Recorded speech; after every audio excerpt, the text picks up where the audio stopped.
conclusion that there was a mastermind behind the Offalis Hall occupation incident was the conclusion of the assistant professor, Claire Elfin, that she told him. Hearing her conclusion, Professor Glass then praised her for having good intuition, but he then told her to be careful and not to miss what was important, namely the thesis on aura studies that he told her to look for.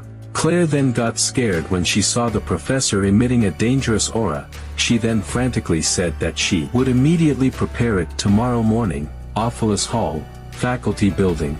In Assistant Professor Claire's office, after she left Professor Glass's place and returned to her office, a student then came to see her and reported that she had collected materials related to the Offalis Hall occupation incident. Hearing that, Claire then thanked the student, who turned out to be Anis, and she then read the report given by her. As she read the report, she also thought, seeing that the case was quite complete. Did she really have to think about the cause this hard? She felt so tired that she felt she could die, but no matter which way you look at it, something did seem suspicious. She then looked suspiciously at Ed's photo displayed on the report, while Ed himself was now visiting the ELT store.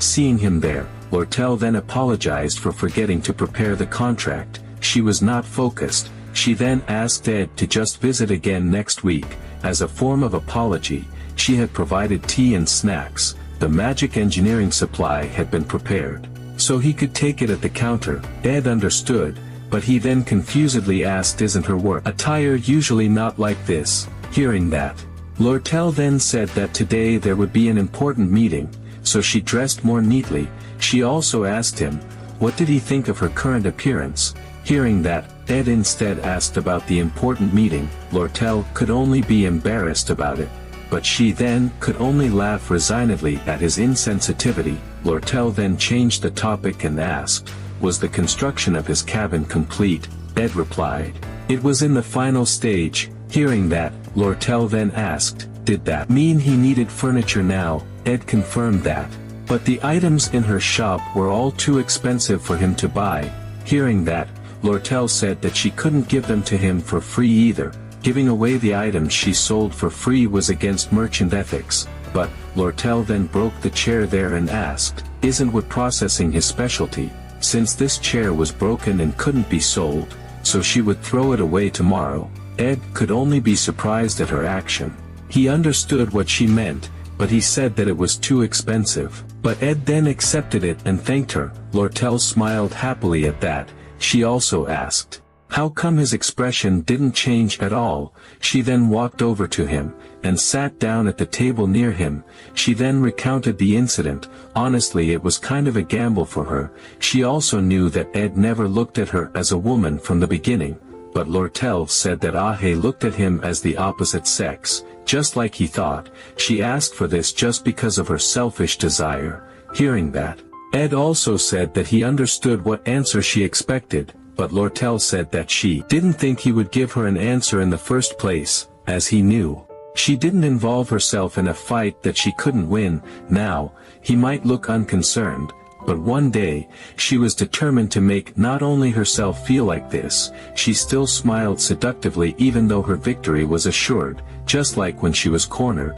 That was the unique temperament of this merchant, to never reveal her true feelings. In the garden of the Sylvania Academy, Janica was seen, who looked very happy because she finally started her teaching session to Ed. Janica then summoned a lump of fire in her hand, and asked Ed to try to concentrate his magic power and feel it. Ed understood, then did as she said, and the object that looked like a lump of fire in his eyes, suddenly changed shape and spoke to him. It was Mug, the low-tier fire spirit.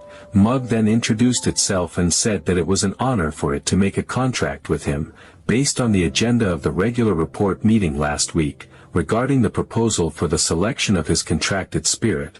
It had already completed the first stage, voluntary, passed the second stage, interview, cleared the third round of the Spirit Council's agenda and completed the fourth round of qualification verification. It scored the highest performance in magic efficiency with its own training in the North Forest, and he had the best empathy ability among the low-tier spirits of its level. It was already burning up, but it swore faithfully to burn its heart as well to serve him. Even Ed could only be dumbfounded to hear that. During playing the failed swordsman of Sylvania, he once obtained some kind of spirit-type skill, joking and laughing during battle, boosting each other's morale. It really felt like the content of friendship, but now it was completely different from the feeling he got at that time. He then asked why the qualification requirements were so strict. Hearing that, Janica replied that he was the one who asked for good spirit recommendations before. So she selected the spirits who had good magic efficiency according to their strength. In the process, there was a very slightly, teeny tiny complicated selection process. Hearing that, Ed then asked who made the selection process. The selection process was really very strict, because it made Tarkan, the intermediate spirit, as the examiner. Janica then asked Ed to take the mug for now.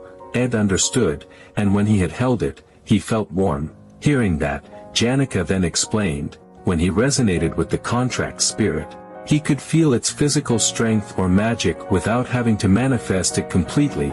If he resonated too hard, he would heat up, so it was important to control it normally. Hearing that, Ed then asked if he adjusted the level of resonance. Did its firepower change too? Janica confirmed that, but calling it firepower was a bit strange. It sounded like it was a machine. Ed was then amazed to hear that. Seeing Mug, who said please relay your orders, Ed really saw it as a portable heat. Ed then saw the status window of Mug. In short, it was a spirit capable of using some fire magic. He also saw his status window. Now he could use intermediate magic. Seeing that, Ed thought Mug was a very useful survival tool, and it didn't even finish the wood. Seeing his happy look after contracting the spirit, Janica was also happy. He looked very tired and exhausted, so seeing him smile was good. She also asked him to tell her if he needed anything. She would teach him about resonance and sensing itself before the first class today. It would be faster if they did it together, and to reach the level where he could contract intermediate spirit, they had to practice combat spirit as well. She would book a combat training room for them. And actually there were some accessories that could strengthen the resonance efficiency. But they were all in her room, next time they met. But before Janica finished her sentence, she suddenly remembered something and immediately stopped talking. She then called Ed, and said that actually she was a busy person. There were people lined up who asked her to teach them various things, so finding time for the two of them was very difficult. Janica suddenly said that to him, because she remembered the advice given to her by Tarkan and Clara, so she then acted a bit sleazy. She asked, isn't just asking someone for spirit magic lessons a bit too much? Hearing that, Ed also felt that she was right. Janica was then surprised to hear that. Ed then apologized to her. He accepted her kindness carelessly, as if he was entitled to it. He should at least offer her money. He couldn't give her enough money, but Janica was then surprised to hear that. She then asked what he was talking about. He was already struggling even to survive, so he couldn't just waste his money. He had to save it. She also wouldn't accept it, and just giving her money in exchange for what she did is too cold. Aren't they close? He made her angry because of that. Ed was stunned for a moment to hear that. He then asked, instead of her first asking for a compensation, why did it suddenly become like this? Hearing that, Janica was then confused about how to explain. She then said Clara talked about push and pull, but Janica then immediately realized her mistake. She then groggily immediately corrected her words. Clara said she was too generous, so she told her to learn to refuse. Hearing that, Ed said that she was not wrong. She really had a good friend.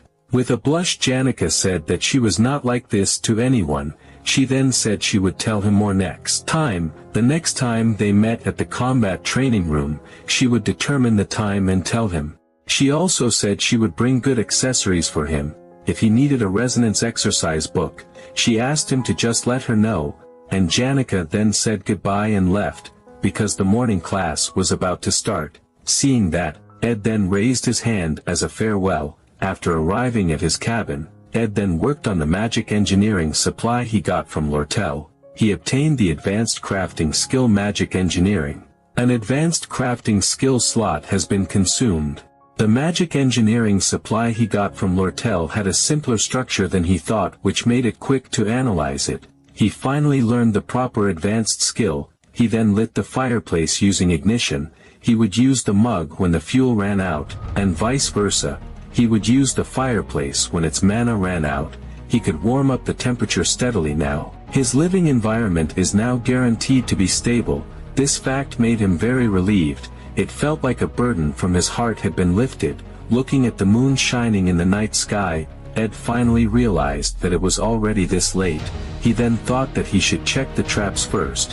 When Ed was about to check the traps, he said, someone's footsteps were heard in the forest where he lived. The person complained about the sky being so dark since she came after work. She then thought about coming tomorrow, but she then immediately rejected her thoughts. That person was the assistant professor, Claire Elfin. No matter how much she thought, there seemed to be a mastermind in both the Oculus Hall occupation incident. She was suspicious of Ed. All those involved at the scene were students or staff of Oculus Hall, and only Taylor and Ed had nothing to do with Oculus Hall. If we exclude Taylor, who solved the incident himself, only Ed was left. She heard Ed often appeared in the North Forest, so she went there to check. But thinking about it, unless there was someone who ate and lived in that kind of forest. But then she was shocked when she saw someone who was dragging his quarry, while carrying Lucy, who looked unconscious on his shoulder. Claire's shock could not be explained in words. She also knew that the person being carried was Lucy, someone who was even the headmaster of Obel, who was great enough to be compared to the Archmage Grogt or the great sage Sylvania. Even he had to use all his strength against Lucy. And here she saw the scene when Lucy was carried away by Ed. She then became even more convinced that the mastermind behind the Oculus Hall occupation incident was Ed Roth Taylor. Ed might be dumbfounded when he knew her thoughts. Claire thought her instincts were not wrong. She even thought maybe she really had a talent for detective work. And when she followed Ed to his cabin, she was then surprised by everything she saw. After Ed put his prey on the ground, he then put the sleeping Lucy in her tent. After he thought about it, he had an appointment tomorrow morning. There were so many things he needed to do, but he should sleep early today. Claire saw all his actions. She then slowly walked towards where Lucy was sleeping. She thought about saving her. And as she got closer and was about to reach her, a magical boom was suddenly triggered. Claire was then surprised to see that, and Lucy, who had been asleep, suddenly woke up and asked who she was. Seeing her alert attitude, Claire then introduced herself, but she was surprised when she saw Lucy, who came back into the tent. She seemed to be looking for something, with jerky in her mouth. Lucy then looked at her like she was looking at a thief. She then just left there with a bag containing her jerky. Claire could only be stunned to see it, but it reinforced her suspicions. The next day, Claire then returned to visit Professor Glast. She then asked if he knew the student named Ed who was expelled. Hearing that, Professor Glast just said that he didn't bother memorizing the names of untalented trash. Claire felt that his words were always scathing.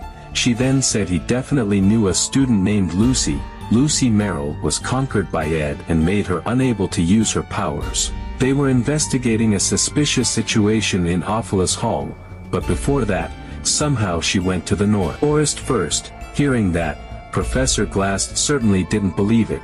He just felt that Claire was making it up. Hearing his disbelief, Claire continued, in some way, she managed to use memory recording magic on the first floor of the Oculus Hall. Hearing that, Professor Glast then asked if she had gotten permission. Claire replied that she hadn't. She was just making excuses. Professor Glast then advised her it would be better for her to write an explanation for it. Claire had expected it, so she had written it first, but it should still be given leeway.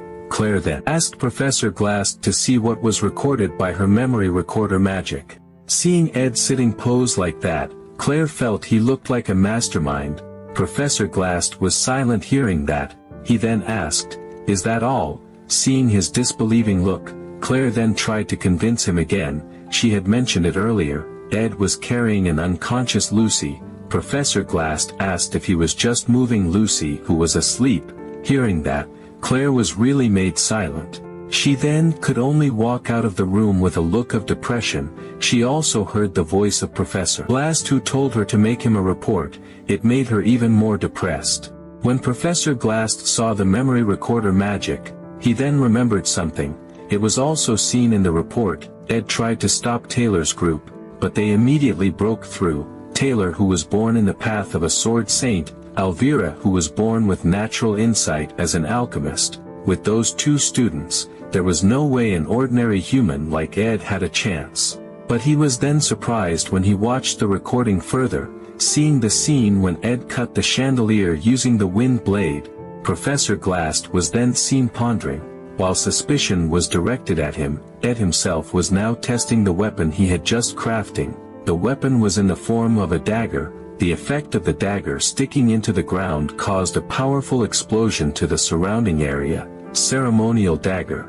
Explosive, a ceremonial dagger imbued with spirit formula, engraved with explosive magic that can be activated within a certain distance. The engraved magic makes the activation speed very fast and the magic efficiency is great. The dagger is infused with spirit formula by Mug, which has medium magic potential but small resonance range. He has been with this dagger for a long time, ever since he started surviving in the forest. He feels proud to be able to carve various magic on this dagger.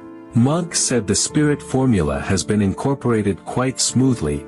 The more times a piece of equipment is touched by the wearer, the better. The efficiency, Mug said that he was one step ahead. This was really a joyous event. This needed a celebration. It then said it would perform a song. Seeing it, who kept babbling and instead sang a song, Ed then pulled one of its wings to stop it. Mug then apologized. It admitted that it had made a mistake and wanted to make up for it.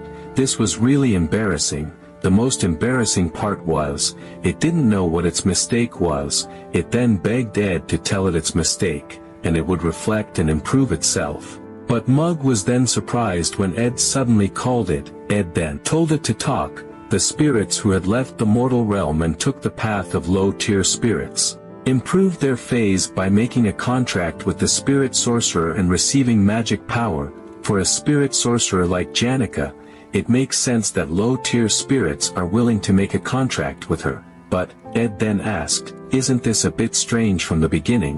What good is making a contract with him until they fight over him? Is it promised something? Hearing that, Mug then became confused and hesitated. Ed then suggested, they better clarify the existing situation. They also know each other, but Mug just kept silent. Hearing that, Ed was then confused to see that. With tears in its eyes, Mug then said, why did it hide something? The respect and loyalty that overflowed towards him was not purely out of admiration, but because of the ambition engraved on this lowly being. It really felt ashamed. If it made a contract with him and accepted the pure magic power around Janica, it could grow twice as fast as other low-tier spirits. Ed could only sigh hearing that. He then asked if there was anything else it wanted to reveal. Mug said, moreover, after digging into his reputation circulating in the academy, it found he had a strong authoritative temperament. To calm down. But before Mug could finish its words, Ed said that he already understood everything. He now understands the situation very clearly. Mug also breathed a sigh of relief hearing that. This is really heavy. It also complained, since when did the higher ranks in the spirit hierarchy become a privilege? How can they arbitrarily use their power just because they were born early? Hearing its complaints, Ed then tried to calm it down. He told it to take it easy. After all, they were just passing through, although Ed said so. But Mug couldn't be too casual. It was more comfortable like this. Ed didn't mind that, although his fighting skills were still lagging behind, but his physical abilities had improved significantly to the point of being able to rival adult men. She had filled his storage area with meat, vegetables, and spices. Now he was out of the misery of hunger and having no shelter. By putting in time and effort, he could remember simple memorization and theoretical arrangements. By reducing sleep time and repeatedly studying would force knowledge into the brain, of course with the exclusion of talent. From his point of view, it was difficult if he described today as a light day, but compared to when he first survived in the forest, this was a pretty good day. and when he was too busy struggling with his thoughts, he was then surprised when he heard someone suddenly calling him. It was Janica. She then told him to wake up and asked him what's wrong. Ed then apologized. He was not focused enough because he was lost in thought. Janica then asked him not to push himself. Working hard is good, but health is also important. Hearing that, Ed also thought he should focus. There were 3 letters he received today. The first was from the Academy, and the second was from the Alt store.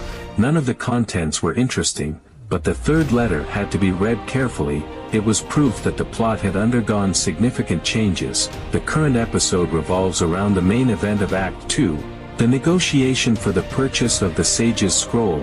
Originally, the Sage's Scroll purchase negotiation was a tug-of-war between the Academy and the Alt store, but due to Elt's fall from power, Crefin Roth-Taylor, the person who originally assigned the Sage's Scroll purchase to Elt, joined the event. Eventually it turned into a 3-way battle between the Academy, Elt store, and the Roth-Taylor family. Crefin Roth-Taylor intended to use the Sage's Scroll for his immortality research. When the situation became chaotic, he immediately threw himself into the negotiations. Crefin Roth-Taylor is a boss that only appears in Act 4 in the original scenario, and at this point, it is said that he is so strong that no one can defeat him, so he must be removed from this episode. If he gets the Sage's Scroll, he will leave quietly, but even without the Sage's Scroll he is strong enough to be the last boss of Act 4 in the original scenario. In addition, the information gain and whatever it was that was lost after he got it, could make this act impossible to complete. This letter not only detailed Crefin Roth-Taylor's actions and suspicions towards them, but also an invitation to him. The sender wrote, while Ed was pondering the contents of the letter, Phineas was now in the school garden listening to the report from Claire. Claire reported, he had gone to the North Forest. He had sent the letter as she had ordered. Hearing that, Phineas then praised him. Principal Abel said that Sylvania's financial situation is very concerning. She can't just support a private institution like Sylvania Academy. If this situation continues, the Elt store will get the Sage's Scroll. It's a shame that an item as important as the Sage's Scroll for the Academy will be sold for money. That's why he silently asked for her help. But Phineas felt something was wrong. She was confused. How could Crefin Roth-Taylor know how to participate in the negotiation of this purchase? Claire then guessed that it might be Ed who reported it, because he lived in the Academy. He might have heard the rumors. If he became Ed, he would try any means to be recognized again and return to the family. Hearing his guess, Lortel, who heard it, then immediately refuted it. She then asked, could a low-ranking person like her share a cup of tea with the princess? Hearing that, Phineas did not expect it at all. She thought that Lortel hated her. Lortel said that it was impossible for her to hate her. Otherwise, why would she come to make this earnest request to her? She then explained, Crefin Roth-Taylor's involvement in the negotiation of this scroll was not caused by Ed, but because of her father's influence. Phineas was then shocked to hear that. Lortel continued, it seems that from the beginning he had asked her father to buy the scroll. Honestly, she herself did not know about it. Even though her father had lost his position, the plan to obtain the Sage's Scroll still continued. The time and effort spent by the Elt store was enormous. Hearing that, Phineas found it strange. After obtaining the Sage's Scroll, didn't the Elt store intend to sell it to the Roth-Taylor family? The interests of the two groups should be aligned. Then why did the Elt store and the Roth-Taylor family become competing to obtain the scroll? Hearing her confusion, Lortel explained, it was because she had no intention of selling the scroll to the Roth-Taylor family. Her current situation was quite unique, and it was best not to get involved with business connections connected to her father. Hearing that, Fiona then asked why she was telling her such internal matters. Seeing her suspicion, Lortel simply said, the enemy of her enemy is her friend. Princess Phineas would benefit from inspecting the Roth-Taylor family, and she would also be able to get the scroll. This would be equally beneficial to both of them. There was also a concern that Ed could get hurt because of this. Fiona was then surprised to hear that. She then asked if she was worried about him. Lortel said, because he had separated from his family and started a new life. it wouldn't be fair if he was misunderstood because of his association with the Roth-Taylor family. Phineas was really surprised. She didn't expect Lortel to be worried about someone. She then said, even so, he had definite uses, trying to seek help from one person to another, and pleading with the authorities to issue an order. But if he wouldn't talk either. Hearing that, Lortel then asked what if he wouldn't. Phineas replied, then she would have no choice but to exploit him. Lortel was stunned for a moment hearing that. She then couldn't help but laugh. Phineas was then confused seeing that. Lortel couldn't help but laugh because who would also dare to deceive and exploit him.